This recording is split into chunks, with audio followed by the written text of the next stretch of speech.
under African sky. The day after we got engaged, Wendy and I happened to take a group of Sunday school children to the zoo.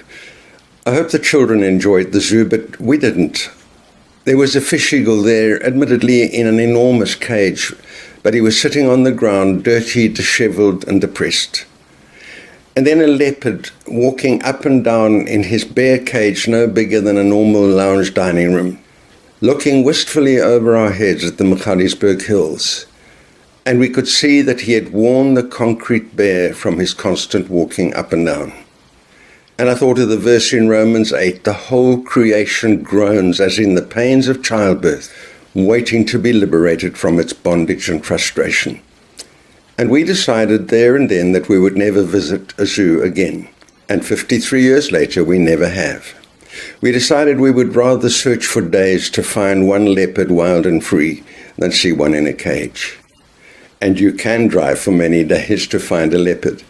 Over the last 15 years, we've been fairly lucky in our 3.5 weeks each time that we've seen cats, I reckon, 2 out of every 3 days, very satisfying. And a leopard at least once every visit. But this year, not so good. In fact, on the first afternoon, we did see a leopard. Not a great sighting, in a tree, very well disguised, and with his back to the sun. But a leopard is a leopard. And we thought it would be an omen for the rest of our trip. Well, it actually wasn't. In the whole 3.5 weeks, we only got 2 lion sightings, and none of them particularly good. This lion looks very good in the picture, but in fact he was 100 yards away and we were looking at him over the bonnet of a car in a traffic jam. But wonderful to see him wild and free.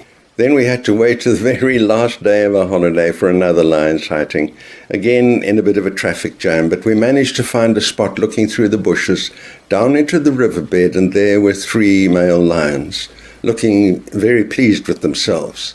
Look at the smile on the face of the one on the left. You think you could walk down there and just tickle him under the chin. And when they lie on their back like this, it means that they've had a really good meal. And so there must have been a kill nearby, but we couldn't see it. I was quite amused to see that even the king of the beast is disturbed in his sleep by an annoying insect.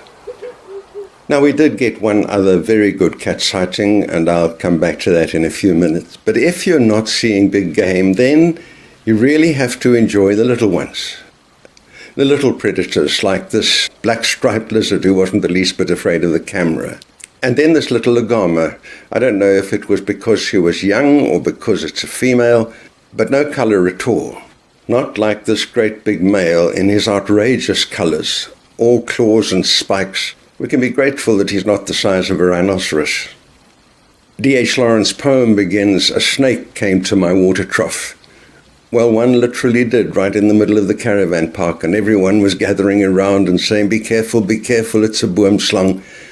But then the manager came along and said, no, that's an Natal green snake, completely harmless. By then he'd crawled under someone else's side tent, and even if he was harmless, I'm glad it wasn't mine. And then the really little creatures. This butterfly is not more than an inch high. But look at his clever disguise.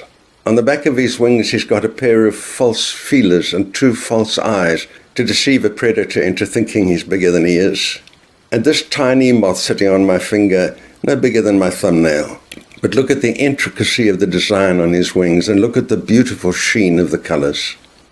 And this grasshopper, brilliant photography to catch him in mid-air like that. Actually, he was sitting on my windscreen. And the wings of the dragonfly, damask wings, beautiful beyond description. And of course the praying mantis that doesn't look very religious to me. If he's praying, I think he's just saying grace. Again, we can be very grateful he's not the size of a rhinoceros. But we did get one other cat sighting, a wonderful one. We'd been driving for some hours and came up on a car that had stopped, so we checked why it stopped. And there in the middle of the road was this magnificent cheetah, sleek, beautiful, free. He sat down in the road for a while, and I got what I think is my favorite picture of the whole holiday. Lion and leopard have yellow eyes, but he has the strange deep orange in his eyes. And then, quite predictably really, he'd had enough of us and started to walk off into the bush. And you wanted to say to him, don't go yet, just stay around for us a little longer. But he doesn't have to. He's wild and free. We're the ones in a cage.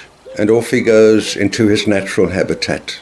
And the whole thing didn't last more than 3 minutes, and only 2 cars saw him.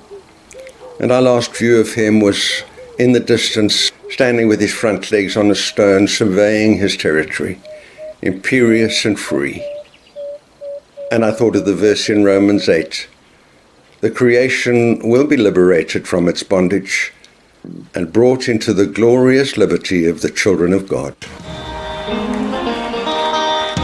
He's under African sky.